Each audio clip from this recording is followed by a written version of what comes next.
É importante lembrar por que surgiu o Centrão. O Centrão surgiu porque nós estávamos muito articulados. Você está lembrado que a gente fazia muitas reuniões com o Mário Covas, com o Bernardo Cabral, e eu penso que os setores progressistas e os movimentos sociais foram conquistando muitas coisas. De repente, como a gente queria cada vez mais, eu acho que os setores mais conservadores se reorganizaram, constituíram o Centrão e aí passaram outra vez a dar a tônica do que ia ser o relatório final da Constituição. Mas, de qualquer forma, nós já tínhamos avançado um pouco e eu acho que não retrocedemos tanto na questão dos direitos sociais.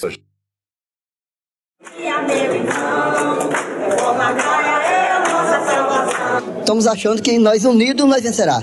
E estamos pedindo que o nosso constituinte vote na emenda da reforma agrária, que é o que nós queremos. Reforma agrária, queremos terra para o trabalhador trabalhar, que a família do trabalhador está morrendo de fome, falta de terra. Vários deles não quiseram se apresentar, mas outros, graças a Deus, estão nos recebendo muito bem. Foi um debate duro, complicado, difícil e passou um meio termo, não é aquilo que eles queriam, não. O texto deles era muito mais radical contra a reforma agrária, naquela redação de se a terra é produtiva ou não, enfim. Eu acho que passou um meio termo, depois de muito embate, com o microfone voando, tapa acontecendo. Eu estava lá na noite toda, no plenário, empurrões.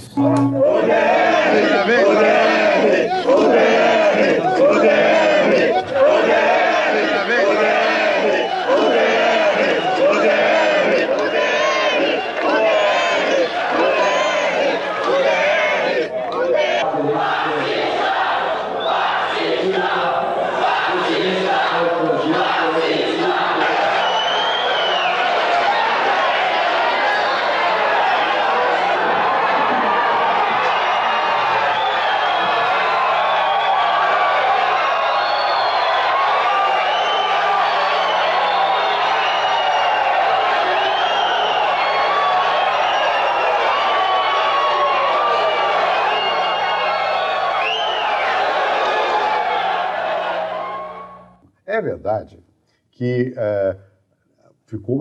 finalmente ficou uma coisa razoável. O direito de propriedade não é ilimitado. Tem que ter a função social da propriedade. Está posto lá. E também foram postas certas garantias para evitar a arbitrariedade na confiscação de terra. Ficou equilibrado. Mas no começo dava a impressão que estão traindo o programa do partido. Conseguimos avançar em algumas coisas. Por exemplo, o que nós havíamos conquistado em 1985 para os metalúrgicos virou lei em 1988 para toda a classe trabalhadora, que foi a jornada máxima de 44 horas semanais.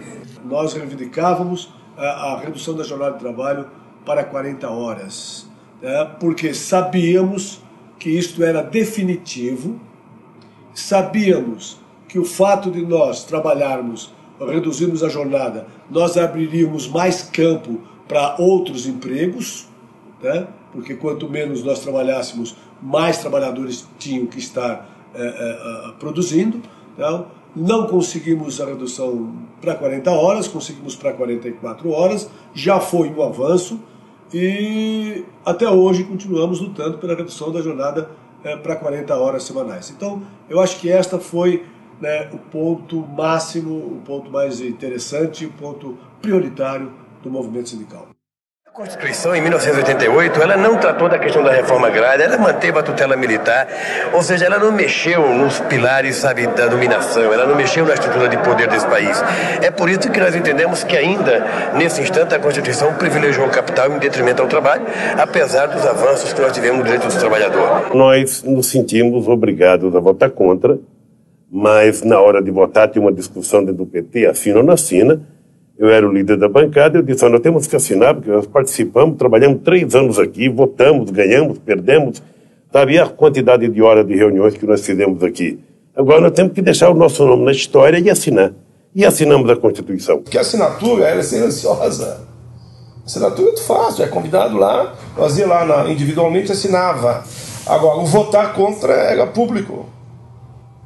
Então nós não, a Constituição devia ter avançado mais nisso, avançado mais nisso. Devido a isso que nós votamos contra isso, aqui. Na hora de votar, de assinar, todos nós assinamos. O PT assinou. Eu já disse isso na tribuna, uma vez que teve um debate aqui. Não assinou. Digo, então tá, então vou pegar a Constituição, tá aqui. Abri para ele. E daí eu expliquei para ele. Nós assinamos. É diferente os votos. A Constituição não foi um instrumento de transformação social. Foi um instrumento de regularização da democracia conservadora que o Brasil tem até hoje. Isso aqui é um documento político. Esse documento não pode virar uma petrificação de interpretação constitucional. Ele é um documento político, um dos mais avançados da história do Brasil. E eu acho que isso mostra como a Constituinte foi produto desse debate, desse enfrentamento político. E fez uma Constituinte que eu digo que foi um porre cívico. O que é um porre cívico? É a gente imaginar que mudava tudo no papel. Papel não muda nada. Me parece que ainda sobram 130 pontos que não foram regulamentados nessa nova Constituição. Então, em vez de Constituição cidadã, é uma Constituição incompleta, em que faltava muita coisa para regulamentar.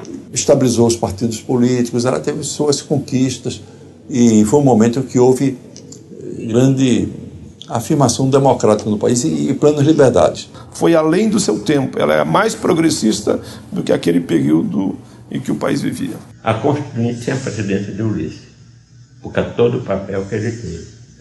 Sem Ulisses, pegando o primeiro exemplar da Constituinte, chamando de cidadão, de Constituinte cidadão, e gritando as virtudes, a beleza, ou a liberdade, a estabilidade do Estado brasileiro que representava a promulgação daquela Constituição.